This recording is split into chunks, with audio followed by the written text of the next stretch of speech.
자, 우리 이번 시간에는 2회 문제 같이 한번 풀어보도록 할게요. 문제 41번부터 가도록 하겠습니다.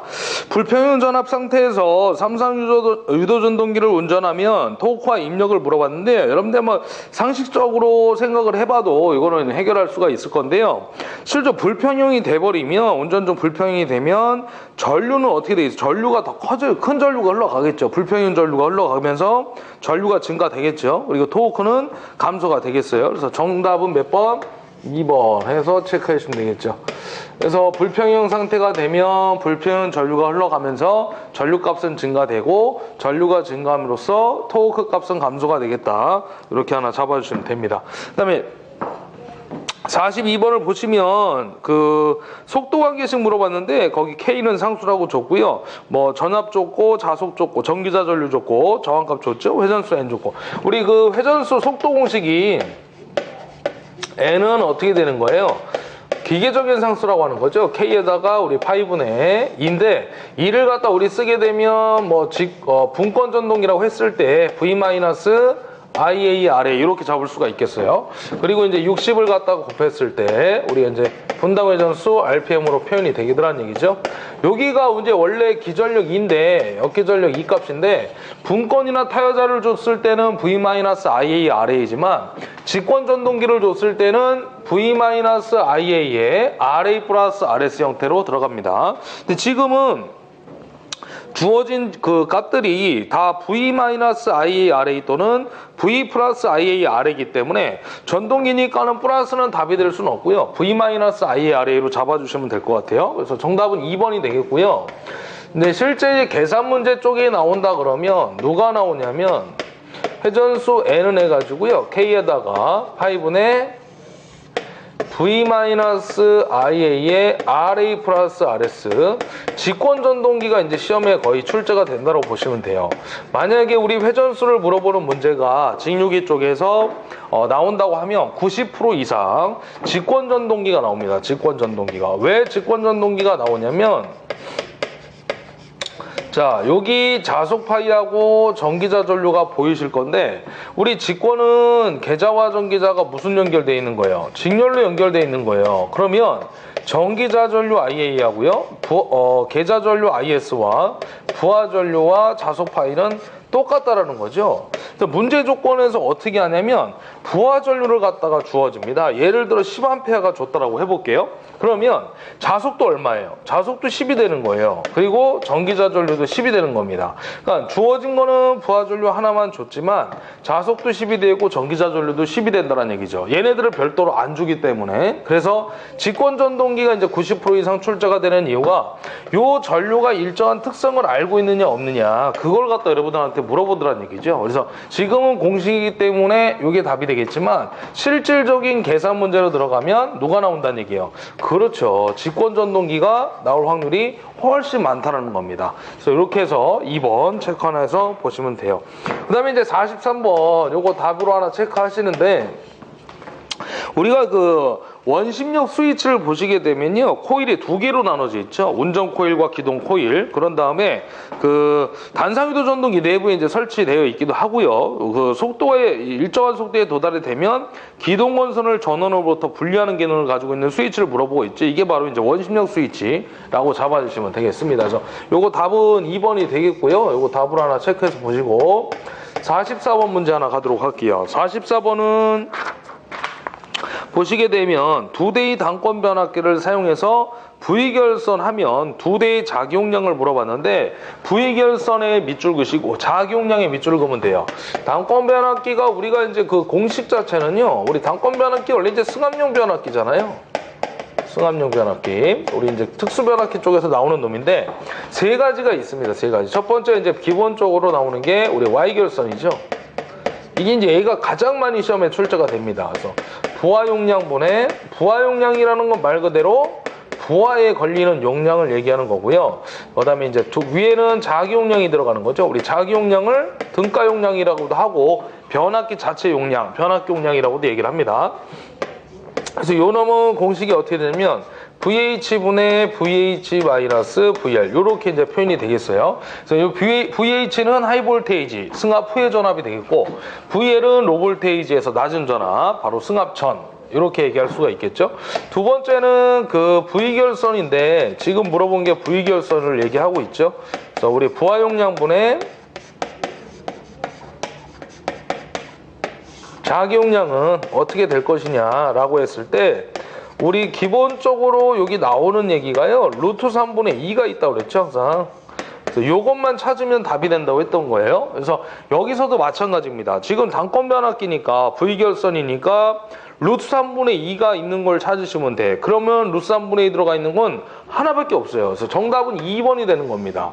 그리고 나서 여기다 한번 추가적으로 쓰면 VH분의 VH-VR 이렇게 표현이 될 것인데 지금 일단 물어본 거는 뭘 물어봤냐면 자기용량을 물어보고 있어요. 하나 더 얘기를 한다 그러면 부하 용량은 아버지 용량, 자기 용량은 아들 용량이라고 우리가 항상 얘기를 했는데 항상 부하 용량은 크다라는 거죠. 아버지 용량이. 그래서 일단 요거 한번 보게 되면 지금은 자기 용량을 물어봤으니까 그래서 자기 용량은 어떻게 나타낼 수가 있다는 거예요. 공식을. 자, 이렇게 곱해주는 거 아니에요. 자, 루트 3분의 2에다가 그 다음에 VH분의 VH-VL에다가 뭘 곱하면 돼요? 우리 부하 용량을 곱해주면 되는 거죠. 자, 단 조건이 하나 있는데 요 VH-VL 값을 우린 다른 말로 또 뭐라고도 하냐면 승합전압이라고 얘기할 수도 있겠죠. 승합전압. 왜 승합전압이라고 할 수 있을까요? 높은 전압에서 낮은 전압을 빼면 실질적으로 승합전압이 나온다는 거죠.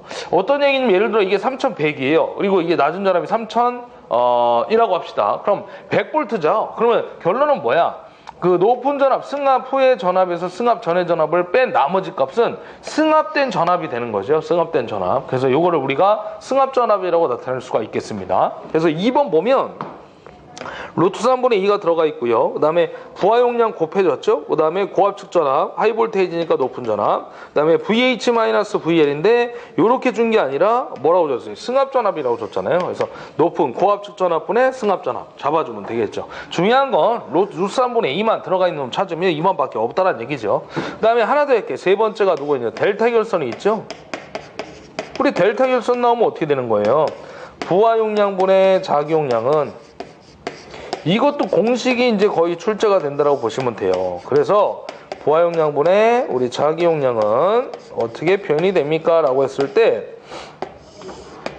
분모에 루트 3이 들어갈 거고요. VH, VL 분의 VH의 제곱 마이너스 VL의 제곱 이렇게 표현이 됩니다. 그래서 여기 분모에 루트 3이 들어가 있고 분자의 제곱 들어가 있는 거 요거를 찾으면 되겠다라고 했던 거죠. 그래서 요거 이렇게 하나 잡아주시면 되겠습니다.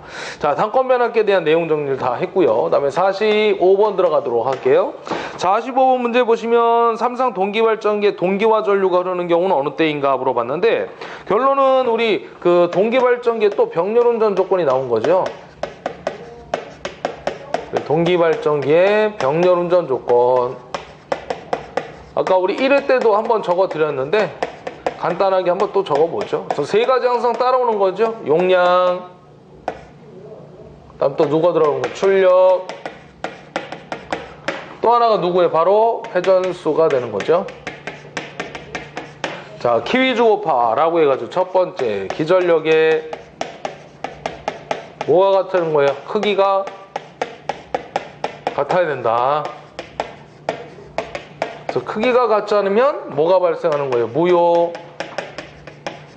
순환전류가 발생이 되는 거죠.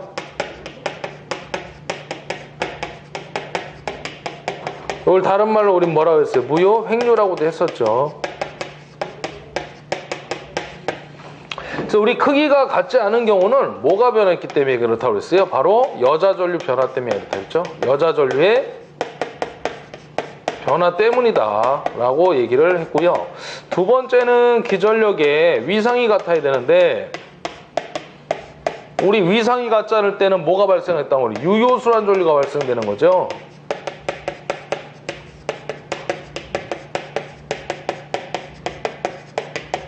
이거를 다른 말로 유효 횡류라고도 했고요.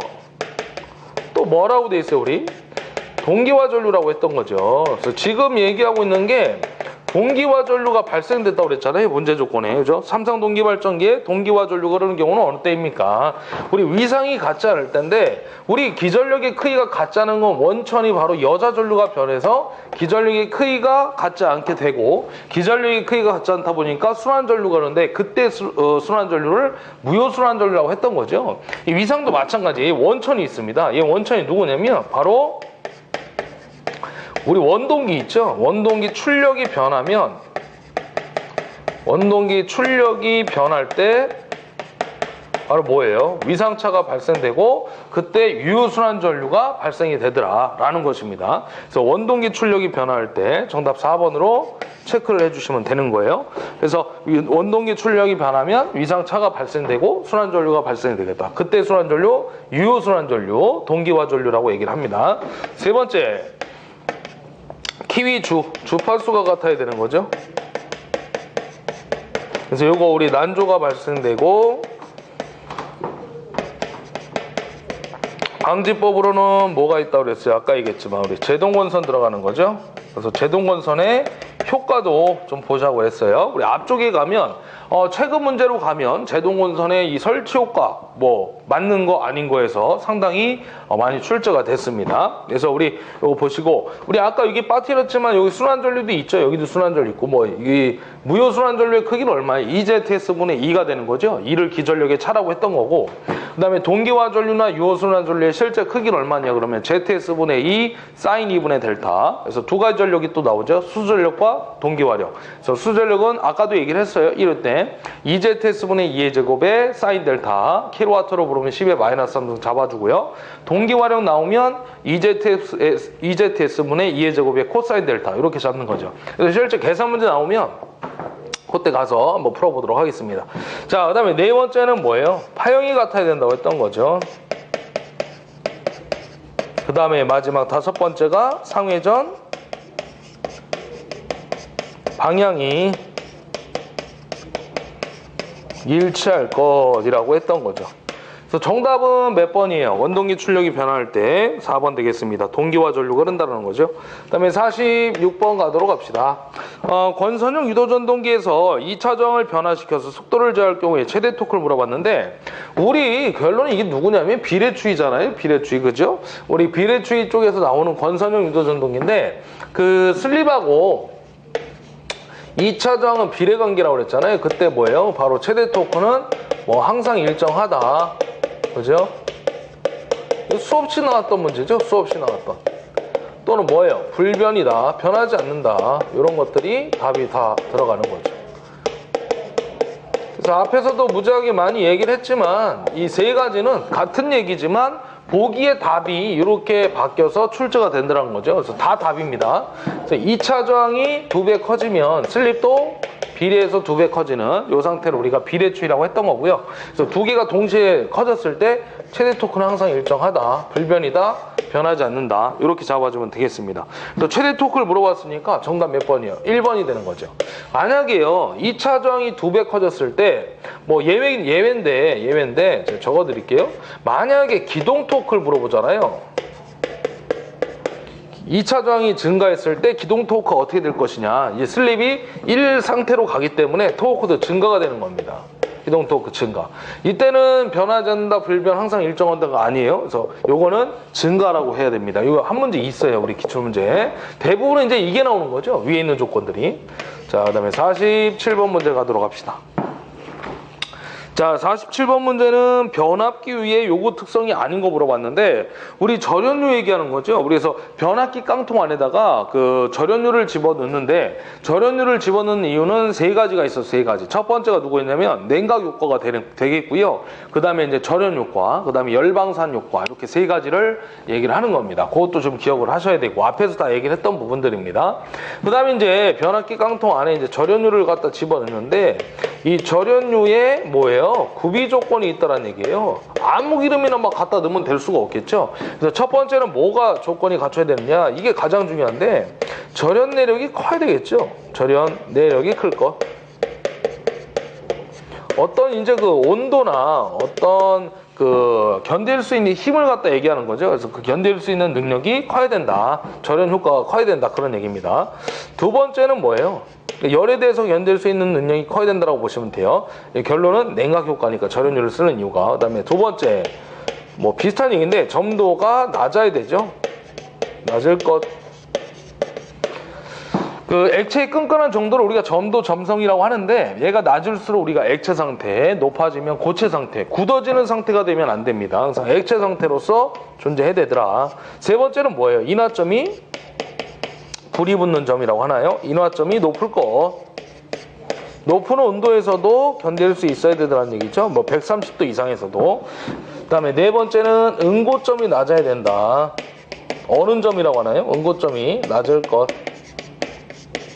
그래서 영하 30도 이하에서도 뭐 응고되지 않고 견뎌낼 수 있어야 된다. 뭐 이런 얘기들입니다. 그래서 보면 얘가 크고, 그죠? 낮고, 높고, 낮고잖아요. 그러니까 올라갔다 내려갔다 올라갔다 내려갔다 이렇게 좀 기억을 하면 여러분들이 헷갈리지 않을 것 같아요. 자, 그래서 요거 아닌 거 물어보거든요. 그래서 점도가 클 것이라고 했으니까 낮아야 되잖아요. 그래서 정답은 3번으로 체크 하나 해주시면 됩니다. 대부분은 맞는 것도 나오는데 대부분 문제는 이제 절연율 구비 조건이 맞는 것보다는 아닌 것은 해가지고 많이 물어보죠. 그래서 이렇게 하나 찾으시고 네 가지 외우면 됩니다. 48번 문제 보시게 되면 동기발전기 단자 부근에서 단락이 일어났대요. 그래서 단락전류에 대한 설명으로 옳은 걸 물어봤는데 우리 요거는 어떤 얘기냐면 우리 삼상 단락곡선 얘기예요. 우리 삼상 단락곡선이라는 게 뭐냐면 발전기가 삼상 동기발전기가 운전 중에 Y결선으로 운전을 하잖아요. 운전 중에 삼상 단락 사고가 실제 쇼트 사고가 났을 때 그때의 단락 전류가 얼마냐라고 얘기를 하는 거죠. 그래서 공식은 어떻게 되냐면 우리 단락 전류를 IS라고 했을 때 ZS분의 2 또는 우리가 뭐라고 해요? XX분의 2라고 쓰죠. 동기 임피던스는 동기 리액턴스와 이제 같기 때문에 두 가지로 표현이 되는 건데 여기 있는 2는 우리 뭐예요? 바로 우리 상전압이 되는 거죠. 그래서 문제 조건에 만약에 성간전압을 주면 루트 3으로 나눠주면 되는 겁니다. 왜? Y결선이기 때문에. 동기기는 우리 삼상 Y결선이잖아요. 그래서 성간전압이 상전압보다 루트 3배 크니까 상이 우리는 항상 기준이에요. 발전기가 상에 걸려있기 때문에. 그래서 성간이 좋아지면 루트 3으로 나눠주고 상전압이 좋아지면 그대로 들어가면 된다. 그런 얘기입니다. 자, 그 다음에 또 하나는 이 단락전류가 발생이 되면 전류는 큰 전류가 흐르다가 이러한 점차적으로 감소하는 형태의 전류가 나오겠다라고 보시면 돼요. 임피던스가 이제 제로 상태가 되는 건데 순간적으로 큰 전류가 흘러가면서 차단기는 떨어지게 되는 거죠. 자, 그래서 우리가 명칭을 달아주는데 정상분의 전류가 흘러오다가 이 점에서 단락사고가 발생되면 큰 전류가 흘러버리죠. 그래서 이때 전류를 뭐라고 하냐면 순간 또는 우리가 돌발 단락 전류라고 얘기를 합니다. 그러면 이 놈은 크게 하는 게 목적이에요? 우리가 작게 하는 게 목적이에요? 단락 전류는 대단히 크기 때문에 우리가 사고 전류 중에도 가장 큰 놈이 단락 전류죠. 뭐 사고 전류에는 기본적으로 세 가지가 있죠. 뭐 지락, 과부하, 단락이 있는데 그 중에서도 이제 단락 전류가 으뜸이죠. 이 새끼가 아주 큰 사고죠. 큰 사고. 그래서 단락 전류 무조건 제한을 시켜야 됩니다. 감소를 시켜야 돼요. 그래서 뭐 하려고 하느냐라고 했을 때 우리 누설 리액턴스가 답이 되겠죠. 누설 리액턴스를 크게 해서 단락 전류를 제한시킬 수가 있겠더라. 자, 그 다음에 어느 정도 이제 감소가 됐을 때의 단락 전류가 또 있는데 이 단락 전류 우리는 뭐라고 하냐면 지속 단락 전류라고 불러요. 근데 얘도 어차피 정상분은 아니야. 그래서 지속 단락 전류를 제한을 시키는 리액턴스는 누굽니까? 라고 물어봤을 때 우리 동기 리액턴스죠. 두 놈 다 시험엔 출제가 되는데요. 위에 있는 거 하나 정도만 좀 기억을 하시면 돼요. 위에 게 잘 나오거든요. 그래서 누설, 순간돌발 단락 전류를 제한하는 거, 누설 리액턴스 이렇게 기억을 해주시면 되고, 그 다음에 단락이 됐을 때, 단락이 되면 그때의 전류의 변화가 어떻게 일어나냐고 물어봐요. 그래서 처음은 어떻게 되는 거야?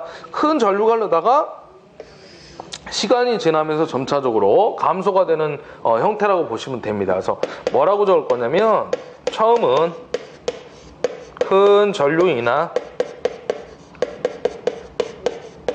점차로 감소한다. 이렇게 적어주면 되겠죠. 요게 이제 우리 그 시험에 산업기사 쪽에 잘 출제가 되는 겁니다.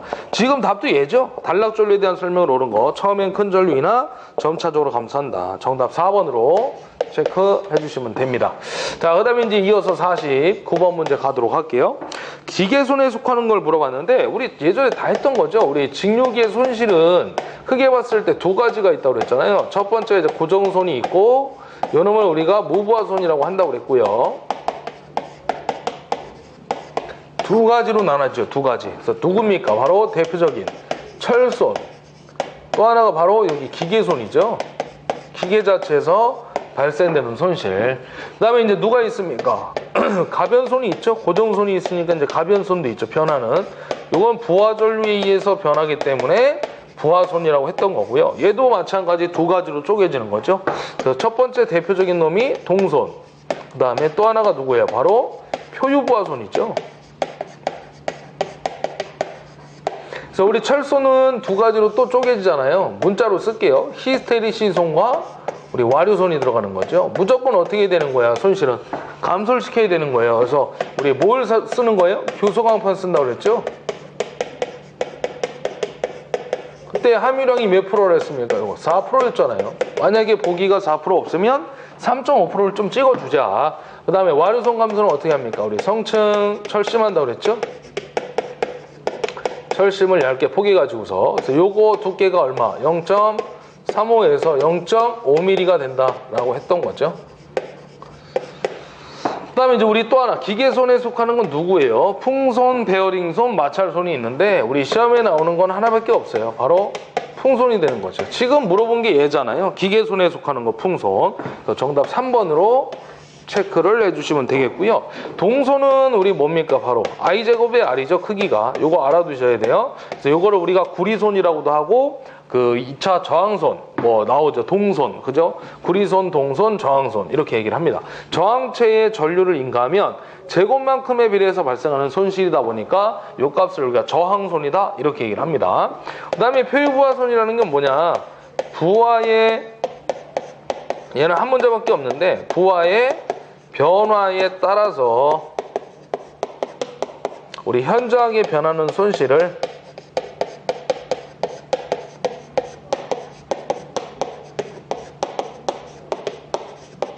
표유부하손이다 이렇게 얘기를 하는 거죠. 그래서 이거 우리 풍손 하나 잡아주시면 됩니다.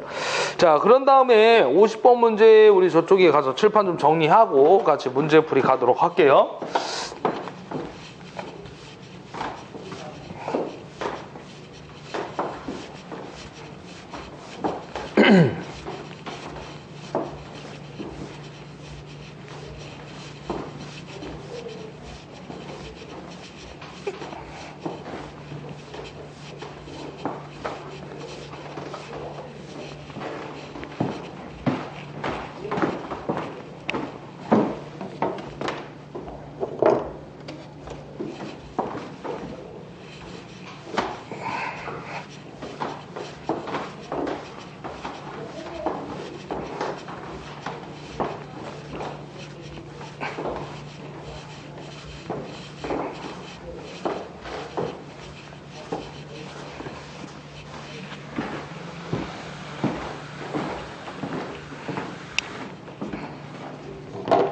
자, 50번 같이 한번 풀어보도록 하겠습니다.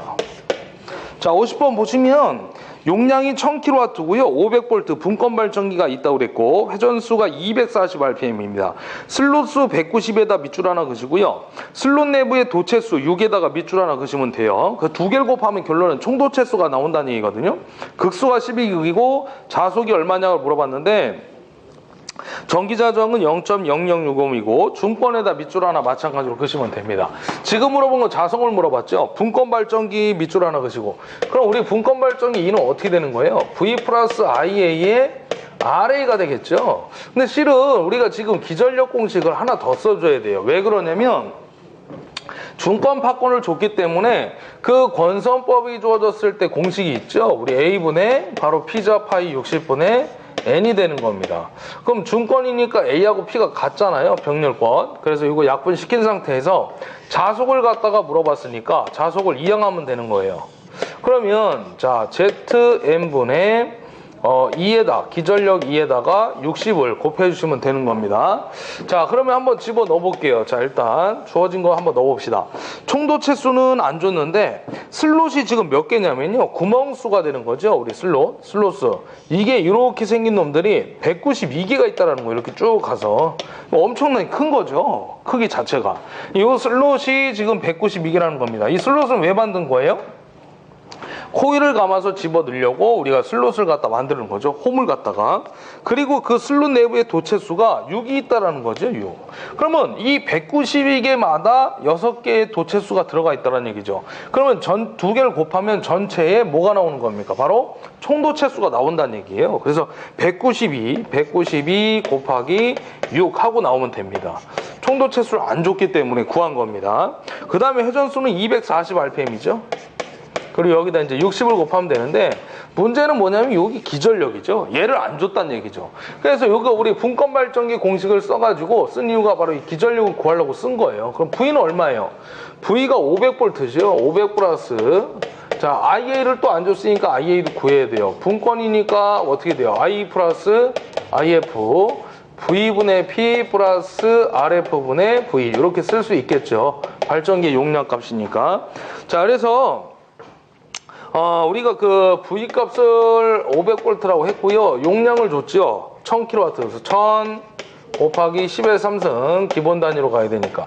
플러스 RF분의 V인데, 계좌 저항을 줬어요? 안 줬어요? 안 줬어요. 그러면 얘는 0으로 봐야 되는 거예요. 안 주면 0이죠. 그래서 요것만 여러분들이 계산을 해주면 되는 겁니다. 결론이. 그래서 요거 계산하면 얼마냐면, 공두개 날리면 5분의 10이니까 2잖아요. 근데 공 3개, 10의 3승 공 3개 붙이니까 2000A가 되는 겁니다. 2000A. 이제 2000 넣어주시고요. RA가 얼마냐면 전기자 저항이 0.006이래요. 그래서 요거 두 개 곱하면 12가 나오죠. 그래서 결론은 512V가 되는 겁니다. 그래서 여기다 넣으면 되죠. 512. 그래서 요거 계산하면 약 0.11웨버 하고 나오는 거예요. 자, 이렇게 구해서 정답 2번인데 조금 까다롭죠? 우리가 이제 보통 보면 얘를 물어보든 얘를 물어보든 둘 중에 하나를 물어보는데, 이거는 우리 두 개의 공식을 이용해서 계산을 해줘야 되는 문제가 되겠습니다. 그래서 조금 어렵지만 한번 해보시고요. 뭐 잘 나오진 않아요, 솔직히. 이 문제가 우리 한 문제밖에 없으니까 답을 외워도 좋습니다. 답을 외워도. 자, 이어서 51번 또 같이 한번 풀어보도록 할게요. 자, 51번. 부하의 변화에 대하여 속도 변동이 가장 큰 직류 전동기 물어봤는데, 자, 우리가 직류기에서 속도 변동률 있었잖아요. 속도 변동률. 우리 속도 변동률을 갖다가 우리 일단 공식을 하나 써보면 이렇게 되겠죠. 우리 엡실론을 해가지고 n분의 n0-nn 곱하기 100 이렇게 얘기를 했던 거죠. 그래서 이거는 우리 부하를 걸었을 때의 전격 속도였고요. n0 값은 무부하 시의 속도 이렇게 얘기를 했던 거죠. 항상 빠른 놈은 n0가 빠른 거죠. n보다. 그래서 우리 빠른 놈은 느린 놈에다가 이상한 놈을 곱하자. 기준은 항상 얼마? 플러스 1이 된다는 거 얘기를 했던 거고, 우리 속도 변동률 큰 거에서 작은 순서대로 배열된 것을 하고 물어보면 앞 글자만 따서 외웠죠. 바로 직가, 분차 이렇게 정리가 됐던 거죠. 왜 그러냐면 우리 직권에서는 회전수 제곱의 반비례잖아요. 토크가. 그러니까 얘는 제곱이고 분권은 n분의 1이니까 이게 가장 큰 거죠. 속도 변동률에서 직가, 분차 잡아주시면 돼요. 그래서 가장 큰 직류기 물어봤으니까 정답 4번 되겠죠? 직권. 네. 속도 변동이 가장 큰 거 직권 되겠습니다. 그 다음 52번 갈게요. 52번 문제는 뭘 물어보고 있는 거예요? 삼상 유도 전동기의 전원 주파수를 변화하여 속도를 제어하는 경우에 전동기의 출력 P하고요. 그 다음에 뭘 물어보냐면 주파수 F 관계를 물어보고 있네요. 어떤 관계냐, 유도기에서. 그럼 이렇게 한번 볼까요? 우리 토크란 놈은 뭡니까? 우리 킬로그램/m가 됐든 뉴턴/m가 됐든 2파이 n분의 60의 P0가 있잖아요. 이게 이제 출력인데, 그럼 출력이라는 놈은 다시 쓰면 뭐야? 60분의 2파이 nt가 되는 거죠. 그러면 우리 출력이라는 놈은 P0는 우리 여기 보면은 회전수가 있는데, 회전수가 무슨 관계예요? 비례관계가 성립되고 있잖아요. 자, 우리 회전수 공식 하나 또 써볼게요. n이라는 놈은 뭐야? 회전자의 속도 n은 공식 하나밖에 없죠. 1-s의 ns입니다. 이걸 다시 쓰게 되면 ns는 뭡니까? p분의 120F가 되겠지. 그러면 여기 N이란 놈하고 주파수는 무슨 관계예요? 비례관계가 성립되는 거예요. 그러면 N하고 F 갖다 붙여볼게. N하고 F가 비례죠? 그러면 출력하고 주파수도 무슨 관계란 얘기야? 비례관계가 성립되더란 얘기죠. 그래서 정답 몇 번? 1번 찾아주시면 됩니다. 자, 그 다음에 이제 53번 문제 가도록 할게요. 맨 끝에 가시면 리액턴스 강화를 물어봤는데, 우리 리액턴스 강화, 전압 강화율 쪽에 나오는 얘기죠. 그래서 우리 리액턴스 강화율은 공식이 어떻게 되는 거예요? 우리 요거 문자를 쓰게 되면 문자 우리 Q라고도 얘기하고요. 또는 %X라고도 얘기합니다. 그래서 일반적으로 이제 Q 값이라고 하는데, Q는 어떻게 되냐면 V1의 1차의 전격 전압을 100으로 기준 잡았을 때 전격 전류 인가시 어디에서? 그렇죠. 리액턴스 강화율이니까 리액턴스에서 발생되는 손실을 따져보자. 그런 얘기입니다. 손실을 따져보자. 자, 1차 단자 전압은 앞에 거니까 2000V 주고 있죠. 2000에 100이니까 2000V 잡아주시고, 그 다음에 이제 1차의 전격 전류를 구해야 되는데, 단상이면 V분의 P, 삼상이면 루스한 V분의 P예요. 삼상은 말을 줍니다. 삼상이라고. 네, 여기 아무 얘기 없다는 얘기는 단상이 기준이에요. 아무 얘기 없으면 항상 단상입니다. 그래서 V1N분의 P 이렇게 잡을 수가 있겠죠. 그래서 V1N은 아까 얘기했던 1차 단자 전압이니까 2000이고요. 용량은 10kV 주고 있어요. 그래서 19 곱하기 10의 3승. 요거 공색에 날리면 2분의 10이니까 5A가 나옵니다. 여기다 5를 넣어주시고요. 리액턴스는 얼마 넣으면 되는 거예요? 거기 보면 변압기 1차로 환산한 등가 임피던스를 줬는데, 1차로 환산했으니까 Z1이 될 거고요. 얼마를 줬냐면 6.2 플러스 J에 7옴을 주고 있죠. 그러면 요거는 우리 복소수로 표현을 한 건데, 앞에 있는 요 놈은 우리가 누구냐면 실수라고 해가지고 저항이 되는 거죠. 그 다음에 이쪽 오른쪽에는 허수라고 해가지고 J 허수로 쪽이라고 해가지고 리액턴스라고 얘기를 합니다. 그래서 리액턴스는 얼마예요? 7이 되는 거죠. 만약에 저항 강화율이면 똑같은데 6.1을 넣으면 되고요. 리액턴스라서 7. 만약에 임피던스 강화를 물어봤다 그러면 어떻게 집어넣어야 돼요? 그렇지. 루트에다가 6.2의 제곱 플러스 7의 제곱을 넣어주면 되는 겁니다. 실수의 제곱 플러스 허수의 제곱 전체 루트 씌운 거니까. 그리고 곱하기 100하면 1.75%가 나오는데, 우리 리액턴스 강화 물어봤을 때요, 이 1.75가 아주 대표적인 하나의 답이 되겠습니다. 시험에도 잘 나왔고요. 그래서 정답은 몇 번? 2번으로 체크를 해주시면 되고요. 그 다음에 이제 54번 갈게요. 54번은 단상 유도 전압 조정기의 밑줄을 그시고 2차 전압이 100 플러스 마이너스 30V를 주고 있잖아요. 그러니까 여기서 우리 항상 얘기를 했지만 플라 마이너스 오른쪽에 있는 게 조정 전압이 된다라는 거죠. 그리고 2차 전류가 5A인 경우에 출력을 물어보고 있어요. 우리 유도 전압 조정기에서 얘기했지만, 일단 이건 회전기의 정직이에요. 정직이라고 그랬죠. 전압을 조정하는 하나의 기기이기 때문에 변압경 테라가 된다고 그랬어요. 우리 단상도 있고 삼상도 있다고 그랬는데, 단상에서 우리 어떤 게 있었어요? 아까 이 1회 때, 1회 문제 때 다 설명을 해드렸던 겁니다. 그래서 간단하게만 얘기를 할게요. 교본작의 원리가 되고요. 그 다음에 위상차가 없고, 그 다음에 단락권선이 필요하죠. 단락권선은 역할이 뭐예요? 누설 리액턴스에 의한 전압과 경감이다. 그리고 지금 물어본 조정 전격이 얼마예요? E2I2가 되는 거죠. KV로 물어봤으니까 얼마 잡으면 되는 거야? 10에 마이너스 3등 잡으면 되죠. 그러면 이게 조정 전압이잖아요. 플라 마이너스 옆에 있는 거. 그래서 30V 잡고 2차 전류가 얼마예요? 5A 줬죠. 곱하기 10에 마이너스 3승 하면 돼요. 그래서 요거 구하면 답이죠. 요거 0.15 kVA 하고 나옵니다. 그죠? 150이니까 150 곱하기 10에 마이너스 3승 하면 0.15 나오겠죠. 그래서 요거 정답은 몇 번? 2번으로 체크하시면 돼요. 우리 만약에 삼상 유도전압 조정기다 그러면 어떻게 돼요? 회전자기에 원리면서 위상차가 있고 단락권선은 필요가 없고, 그리고 조정 전격은 루트 3 E2I2가 된다고 그랬죠? 그래서 여기다 루트 3만 갖다 붙여주자. 그 다음에 세 번째 조정 범위가 나오면 어떤 게 있다고 그랬어? 네?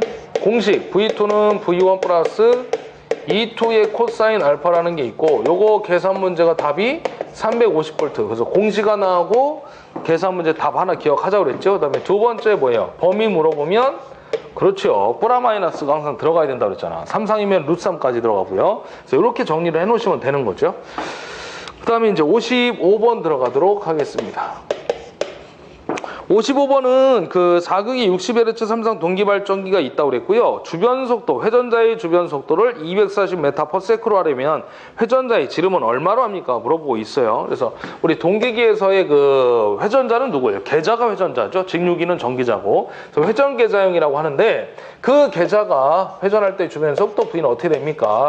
속도 공식 어떻게 되는 거예요? V 파이분의 파이 D 60분의 N이 되는 거죠. 요거는 직육입니다. 그래서 우리 동기기는 여기다 뭐 붙여? 그렇죠. 동기 속도니까 S를 하나 붙여서 NS를 동기 속도라고 한다고 했던 거예요. 그래서 V는 파이 D 60분의 NS 이렇게 잡으면 되죠. 그래서 여기 지름을 물어본 건데 이항하면 되죠. D는 파이 곱하기 NS분의 60 곱하기 V 이렇게 쓸 수 있겠네요. 자, 파이 3.14죠. NS는 어떻게 되는 거예요? P분의 120F. 극수가 몇 극이냐면 4극에 120의 주파수가 60Hz죠. 그래서 이거 1800 나오네요. RPM 분당 회전수. 1800 넣으시고 60에다가 속도가 얼마냐면 200인가요? 240 줬네. 240. 요거 계산하시면 되는 거예요. 그래서 요거 계산하시게 되면 약 2.5m 나오죠. 다음 몇 번이에요? 3번인가요? 네, 3번 찾아주시면 돼요. 3번. 여기다 쓸게요. 3번. 요거 지름 안 주면 속도 공식 물어봤을 때 어떻게 돼요? 또 하나 있죠. 극수 곱하기 극간격에다가 곱하기 얼마? 60분의 NS. 그래서 요거 대표적인 답이 얼마예요? 120 m/s 있다라고 참고적으로 하나 말씀드렸죠. 지름을 안 줬을 때 속도를 못 구하기 때문에 극수와 극간격 곱해서 우리 원둘레를 구할 수 있다고 했던 거예요. 그래서 이거 12극 극간격 1m 60분의 NS가 600짜리 준다고 그랬죠. 그래서 이거 약분하면 10이니까 120 나오는 거 답 있다고 그랬어요. 대표적으로 보시면 됩니다. 얘기했던 거예요. 다. 56번 가도록 합시다. 회전 변류기에 직류축 전압을 변경하려면 슬립링에 가해지는 교류축 전압을 변화시킨다. 그 방법이 아닌 거 물어봤는데 분류저항 삽입에 의한 방법이라는 건 없어요. 그래서 이거 3번으로 체크 하나 해주시고 답으로 보시면 됩니다. 나머지 뭐 맞는 걸 외울 수는 없잖아요. 우리가 이런 것들은 답으로 보세요. 답 어차피 바뀌어서 안 나오니까. 57번 단상유도 전압 조정기에 대한 설명 중 옳지 않은 거 물어봤잖아요. 그럼 거기 보면 전압 위상의 변화가 없다. 단상은 위상차가 없다고 그랬으니까. 그다음에 2번에 보면 회전작에 의한 유도작용 하는데 회전작이 뭐예요? 우리 120대 위상차를 가지고 있는 3상이죠. 그래서 우리 단상은 교번작이라고 해야죠. 교번작에서 정답. 옳지 않은 거 2번이 되겠습니다. 2번. 교번작이라고 해야 맞죠. 3상이 회전작이니까 앞에서 다 얘기했던 거죠. 그 다음 우리 58번 가도록 합시다. 단상 직권 정류자 전동기의 기본형이 아닌 거 물어봤는데 자 직권 밑줄 그으세요. 직권. 단상 직권 정류자 전동기는 직권자가 다 들어갑니다. 직권자가. 그래서 1번 직권형 들어갔죠. 2번 보상 직권형의 직권형 들어갔죠. 3번 유도 보상 직권형의 직권형 들어갔죠. 톰슨형이죠. 그래서 정답 4번으로 체크하시면 됩니다. 우리 그 톰슨형은 누구 얘기하는 거예요? 단상 바로 반발 전동기죠. 단상 반발 전동기. 그래서 우리 단상 반발 전동기는 누가 있어요? 이거 기억하셔야 돼요. 이거는 이걸 외우세요. 차라리. 아트킨손형이 있죠. 그 다음에 뭐 톰슨형이 있고요. 톰슨 전동기, 톰슨형 전동기. 그 다음에 누가 있어요? 테리형 전동기. 뭐 이거를 영어다 보니까 대리라고도 해요. 네. 그래서 같은 거니까 보시면 됩니다. 그래서 우리 단상 반발 전동기를 외우시면 돼. 이게 더 중요해요. 제가 봤을 때. 그래서 이걸 외우시고 그 다음에 직권형은 단상 직권 정류자 전동기는 다 직권자가 들어가 있으니까 외울 필요가 없어. 걔는. 그래서 요거 이렇게 기억을 하면 됩니다. 그래서 톰슨형 정답 4번 아닌 거니까 찾아주시면 되겠죠. 그 다음 59번 갈까요? 59번 여기서 풀을게요. 삼상 반파에다 밑줄을 그으세요. 삼상 반파의 정류 회로. 그리고 직류전압의 파형은 전원전압의 주파수의 몇 배의 교류분을 포함하는가 그랬는데 요거는 결론은 주파수 몇 배냐고 물어본 거잖아요. 자, 요거 우리 단상 반파가 있고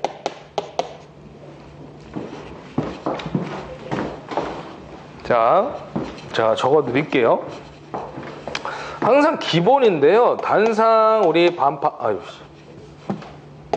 똑같은 실수를 하고 있어요. 단상 반파가 있는데 단상 반파는 얼마냐면 주파수 FB예요. 하나밖에 없는 거잖아. 그 다음에 단상 만약에 전파다 그러면 얘는 파형값이 하나 더 있는 거죠. 그래서 2F가 되는 거고요. 그 다음에 이제 3상, 뭐 반파다 그러면 숫자를 따면 돼요. 3F입니다. 3F. 그 다음에 3상 전파가 있겠죠. 요거는 얼마예요? 이게 사실은 누구와 같냐면 6상 반파하고 같잖아요. 그럼 6상이면 결론은 누구야? 6F가 되는 거죠. 그래서 지금은 누구 물어봤어요? 3상 반파잖아요. 3F가 되는 거죠. 3F. 그래서 주파수, 기본 주파수의 3배다. 정답 3번으로 체크하시면 되죠. 그 다음에 우리 단상 반파의 맥동률이 몇 프로였어요, 이거? 요거 한번 적어볼까요? 요거 여기 노란색 분필로 제가 적어드릴게요. 우리 그 맥동률이라는 게 뭐였어요? 교류분 안에 직류분이 얼마만큼 포함되어 있느냐. 그래서 맥동률이 작을수록 좋다고 했죠. 단상 반파는 121%였고 그 다음에 단상 전파가 48%. 이게 더 중요하죠. 이거 주파수보다. 삼상 반파가 17%. 그 다음에 삼상 전파가 4%. 그죠? 상수가 커질수록 반파보다는 전파가 될수록 맥동률은 감소가 된다. 그래서 우리 맥동률이 가장 작은 방식이 누구냐면 삼상 전파가 되는 거고요.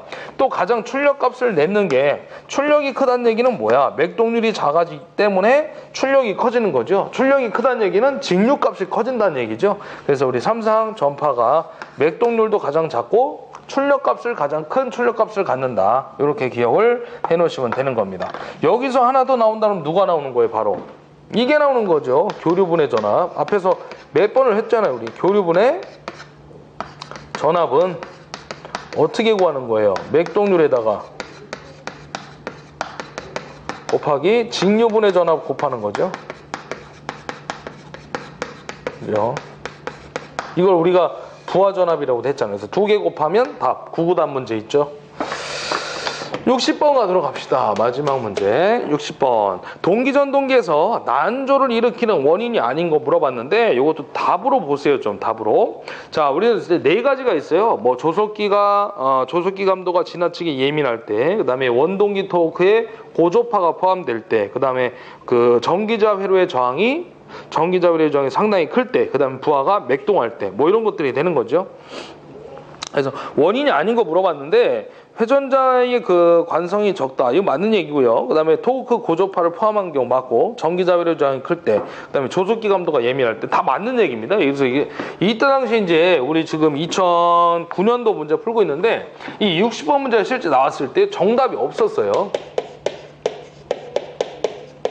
이런 문제가 이런 식으로 나오면 모두 정답 거의 처리가 되죠. 그래서 여기서는 답이 없었는데 여러분들 이 문제 실제 나오면 하나를 바꿔서 낼 겁니다. 그러니까 요거 그냥 뭐 쭉 읽어보시면 될 것 같아요. 제가 봤을 때 출제자가 좀 잘못 냈죠, 문제 자체를. 네.